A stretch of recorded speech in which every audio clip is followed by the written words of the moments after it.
She only meant it as a cruel joke, an invitation never meant to be accepted. But when he walked in hand with his little daughter, dressed like a man who owned the world, the entire room froze. No one laughed. Not anymore. She had invited him as a joke, a dare whispered between friends, with smirks hidden behind raised glasses. He was the man no one respected, the quiet veteran who kept to himself, working long shifts at a factory no one cared to notice. They never thought he would show up. But that night, as the lights shimmered above the hall, the doors opened, and every smile turned to silence. He walked in, not alone. His hand gripped the tiny fingers of a 6-year-old girl, her hair tied in a simple braid, her eyes wide with wonder. And on him, clothes so sharp, shoes so polished, presence so commanding, it was as if a stranger had arrived in his place.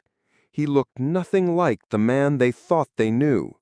He looked like a millionaire stepping into a room that suddenly felt too small for him. Whispers rippled like a storm through the crowd. The laughter that once carried the weight of cruelty was now replaced by unease. People glanced at each other, searching for someone brave enough to explain how the man they mocked could stand taller than all of them, with nothing more than silence.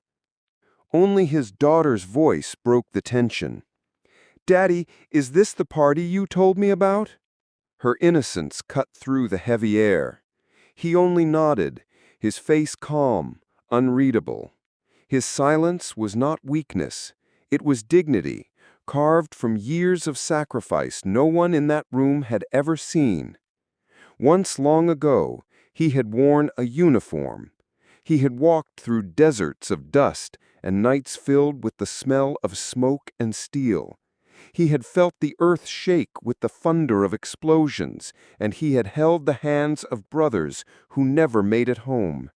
His body carried scars that clothes could not hide, but his spirit carried more, the weight of promises he had kept, the memories of those who could not walk beside him anymore. When he returned, the world had forgotten him.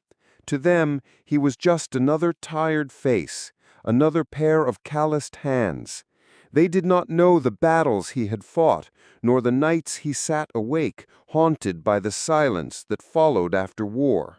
Yet tonight, in this glittering hall, he did not need medals to command respect. His very presence spoke of battles won not with wealth, but with honor. The woman who had mocked him first lowered her eyes. The smile that had been meant to humiliate now trembled into shame. Around her, others stood still, caught between pride and guilt. They had laughed at him because silence is easy to laugh at.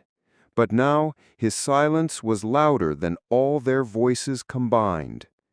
A man near the corner whispered to no one in particular, "This is what true strength looks like, not the noise, but the quiet." And in that moment, the veteran finally spoke. His voice was calm, steady, almost gentle. Respect is not given by invitation. Respect is carried within. And sometimes the strongest answer is silence. The words hung in the air like stone. His daughter looked up at him, her eyes glowing with pride. She would never forget that her father did not need to raise his voice to be heard. The crowd parted as he led her further inside, not as an outsider anymore, but as someone who had shifted the very ground beneath their feet. No one dared laugh. No one dared speak. For the first time they truly saw him, and as he walked with quiet grace, those who had mocked him now stood taller, not out of pride, but out of respect. One by one, heads bowed ever so slightly, not in fear, but in honor. because sometimes the richest man in the room is not the one with gold in his pocket, but the one with sacrifice in his past and dignity in his steps. There is a lesson in this moment. True strength does not shout. True honor does not demand. Silent dignity will always outlast shallow cruelty. Wherever you are watching from, share what this story meant to you. Would you have stood in silence with him that night? Leave your thoughts in the comments and subscribe for more stories that remind us to never judge the quiet ones.